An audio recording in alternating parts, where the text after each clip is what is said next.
आज हम लोग बिहार बोर्ड के क्लास 10th के मंथली एग्जामिनेशन मई 2024 के साइंस विषय जिसका विषय कोड 112 है उसके ऑब्जेक्टिव प्रश्न पत्रों को हल करेंगे। इसमें कुल मिलाकर के 30 ऑब्जेक्टिव प्रश्न पत्र हैं। ऑब्जेक्टिव प्रश्न पत्रों के चार ऑप्शन दिए हैं, जो उसमें एक ऑप्शन सही है। जो ऑप्शन सही है उस पर हमें ट्रिक लगाना है। प्रश्न एक है, समतल दर्पण द्वारा बना प्रतिबिंब होता है। ऑप्शन ए वास्तविक, ऑप्शन बी काल्पनिक, ऑप्शन सी ए और बी दोनों, ऑप्शन डी इनमें से कोई नहीं। तो समतल दर्पण द्वारा बना प्रतिबिंब काल्पनिक होता है। इसका सही उत्तर बी हुआ। अब अगला प्रश्न है कि प्रकाश के परावर्तन के नियम हैं। ऑप्शन ए में दिया है 1, ऑप्शन बी में दिया है 2, ऑप्शन सी में दिया है 3 और ऑप्शन डी में दिया है 4। तो प्रकाश के परावर्तन के 2 नियम होते हैं। इस प्रकार इसका उत्तर बी सही हुआ। क्वेश्चन नंबर 3 है, अवतल दर्पण की फोकस दूरी उसकी वक्रता त्रिज्या की। ऑप्शन ए बराबर होती है, बी आधी होती है, सी दुगुनी होती है, डी चौथाई होती है।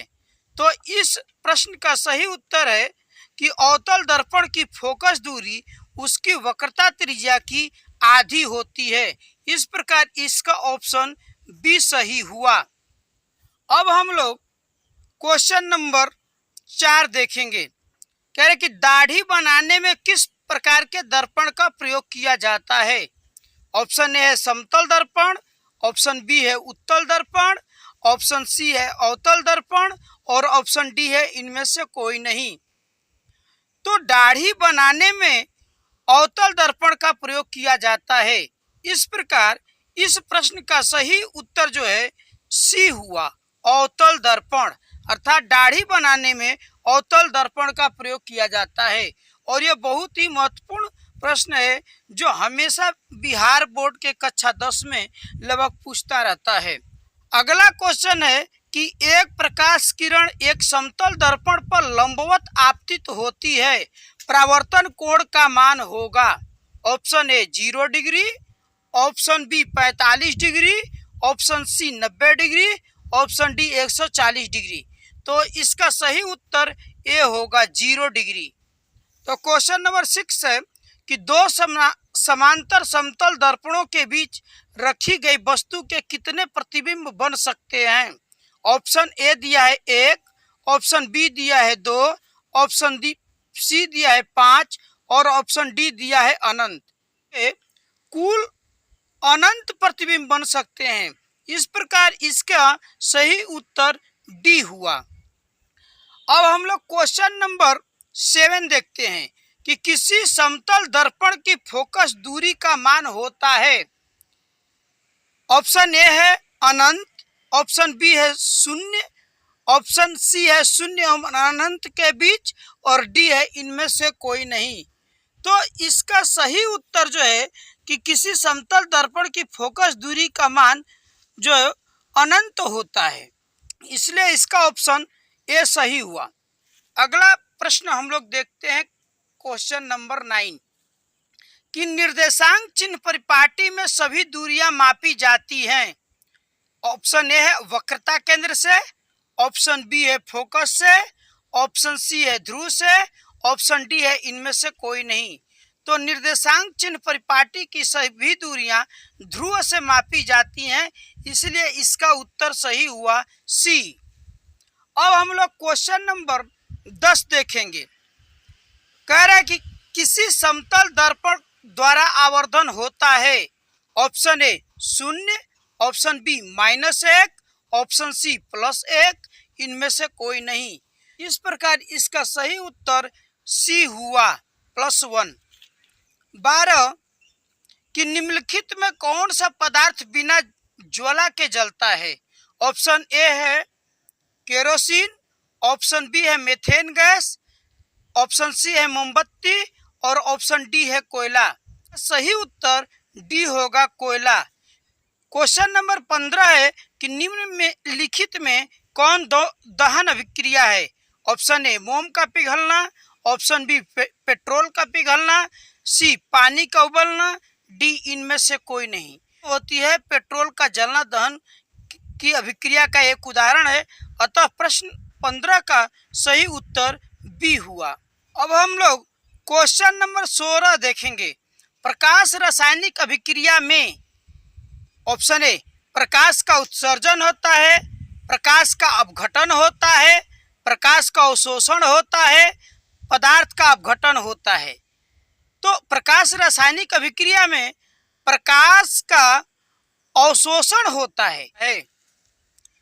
इसके बाद हम लोग क्वेश्चन नंबर 17 देखेंगे कि रेडॉक्स अभिक्रिया में ऑप्शन ए सिर्फ अवकरण होता है, बी सिर्फ ऑक्सीकरण होता है, सी ऑक्सीकरण और अवकरण दोनों साथ साथ होते हैं, और डी इनमें से कोई नहीं। तो रेडॉक्स अभिक्रिया में ऑक्सीकरण और अवकरण दोनों अभिक्रियाएं साथ साथ होती हैं। तो इसका ऑप्शन सी सही हुआ। कि हमारा अगला क्वेश्चन 18 है कि जिस न्यूनतम ताप पर कोई पदार्थ जलना प्रारंभ करता है उसे कहते हैं ए गलनांक, बी क्रांतिक ताप, सी ज्वलन ताप, डी क्वथनांक। तो जिस न्यूनतम ताप पर कोई पदार्थ जलना प्रारंभ करता है उसे उसका ज्वलन ताप कहते हैं।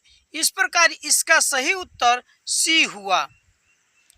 क्वेश्चन नंबर 19 है खाना बनाने में प्रयुक्त द्रवीभूत पेट्रोलियम गैस का प्रमुख अवयव है। ऑप्शन ए है ब्यूटेन, ऑप्शन बी है प्रोपेन, ऑप्शन सी है मेथेन और ऑप्शन डी है एथेन। तो खाना बनाने में जिस एलपीजी गैस का प्रयोग होता है उसका मुख्य अवयव प्रोपेन होता है। इस प्रकार इस प्रश्न का सही उत्तर बी हुआ। क्वेश्चन नंबर 20 है कि निम्नलिखित में कौन सा पदार्थ फोटोग्राफी में प्रयुक्त होने वाली फिल्म बनाने में प्रयुक्त होता है? ऑप्शन ए है AgBr, ऑप्शन है Ag2O, ऑप्शन सी है AgNO3 और ऑप्शन डी है Ag। तो इसका सही उत्तर हुआ ए AgBr। क्वेश्चन नंबर 21 है कि वायुमंडल में CO2 कितना प्रतिशत है? तो इसका ऑप्शन दिया है 0.03%, बी दिया है 0.003%, सी दिया है 0.3% और डी दिया है 0.21%। तो यह सर्वविदित है कि वायुमंडल में CO2 का प्रतिशत मान 0.03% होता है। अतः इसका सही उत्तर ऑप्शन ए हुआ। अब हम लोग क्वेश्चन नंबर 22 देखेंगे कि निम्नलिखित में कौन स्वपोषी भोजन के लिए आवश्यक है? ऑप्शन ए है सूर्य का प्रकाश, ऑप्शन बी है H2O + CO2 अर्थात जल एवं कार्बन डाइऑक्साइड, ऑप्शन सी है क्लोरोफिल और ऑप्शन डी है इनमें से सभी। तो इसका सही उत्तर हुआ कि इनमें से सभी अर्थात स्वपोषी पौधों को भोजन बनाने के लिए सूर्य का प्रकाश, जल, कार्बन डाइऑक्साइड, क्लोरोफिल इन चारों पदार्थों की जरूरत होती है। इसलिए इसका सही उत्तर हुआ डी। अब हम लोग क्वेश्चन नंबर 23 देखेंगे कि निम्नलिखित में कौन स्वपोषी होते हैं? तो ऑप्शन ए है कवक, ऑप्शन बी है जीवाणु, ऑप्शन सी है सभी जीव और ऑप्शन डी है सभी हरे पेड़ पौधे। तो स्वपोषी में सभी हरे पेड़ पौधे आते हैं, इसलिए इसका सही उत्तर डी हुआ। क्वेश्चन नंबर 24 प्रश्न दिया है कि मनुष्य के दांत के सबसे बाहरी परत क्या है? मज्जा, ऑप्शन ए मज्जा गुहा, ऑप्शन बी अस्थि, option C dentine, option D enamel. तो मनुष्य के दांत के सबसे बाहरी परत को हम लोग इनामेल कहते हैं, इसलिए इसका सही उत्तर हुआ डी इनामेल। अब हम लोग क्वेश्चन नंबर 25 देखेंगे कि निम्न में कौन अवशेषी अंग है? ऑप्शन ए अधोगामी कोलन, ऑप्शन बी अनुप्रस्थ कोलन, ऑप्शन सी ऊर्ध्वगामी कोलन और डी अपेंडिक्स। इसका सही उत्तर हुआ अपेंडिक्स। क्वेश्चन नंबर 26 है कि अमीबा भोजन को किसकी सहायता से ग्रहण करता है? ऑप्शन ए है सीलिया, ऑप्शन बी है फ्लैजिला, ऑप्शन सी है कुटपात और ऑप्शन डी है इनमें से कोई नहीं। ऑप्शन सी सही है कि अमीबा भोजन जो है कूटपात की सहायता से ग्रहण करता है। इसके बाद अगला सवाल है कि ग्रहणी भाग है। ऑप्शन ए है अमाशय का, ऑप्शन बी है बड़ी आंत का, ऑप्शन सी है छोटी आंत का, ऑप्शन डी है मुख गुहा का। तो ग्रहणी जो है छोटी आंत का एक भाग होता है, इसलिए ग्रहणी इसलिए इसका सही उत्तर सी हुआ, छोटी आंत का। नंबर 28 देखेंगे। लिखा है कि प्रकाश संश्लेषण से किस पदार्थ का निर्माण होता है? प्रकाश संश्लेषण की क्रिया पूर्ण होती है तो किस पदार्थ का निर्माण होता है? पहला ऑप्शन दिया है, ऑप्शन ए दिया है H2O, ऑप्शन बी दिया है CO2, ऑप्शन सी दिया है क्लोरोफिल और ऑप्शन डी दिया है कार्बोहाइड्रेट। तो प्रकाश संश्लेषण की क्रिया के पूर्ण होने पर कार्बोहाइड्रेट पदार्थ का निर्माण होता है, अतः इसका सही उत्तर डी हुआ। क्वेश्चन नंबर 29 है कि गोबर छत्ता में किस प्रकार का पोषण होता है? ऑप्शन ए है परजीवी पोषण, ऑप्शन बी है स्वपोषी पोषण और ऑप्शन सी है मृतजीवी पोषण और ऑप्शन डी है इनमें से कोई नहीं। तो चूंकि गोबर छत्ता में क्लोरोफिल नहीं होता है तो इसलिए उसमें मृतजीवी पोषण होता है, अतः इसका सही उत्तर सी हुआ। हमारा आखिरी और अंतिम ऑब्जेक्टिव है कि निम्न में से क्या जठर रस में मौजूद नहीं होता है? पहला ऑप्शन ए है म्यूकस, बी है पेप्निनोजेन, सी है पीत, डी है हाइड्रोक्लोरिक अम्ल। का जो सही उत्तर है वह जो है पीत है।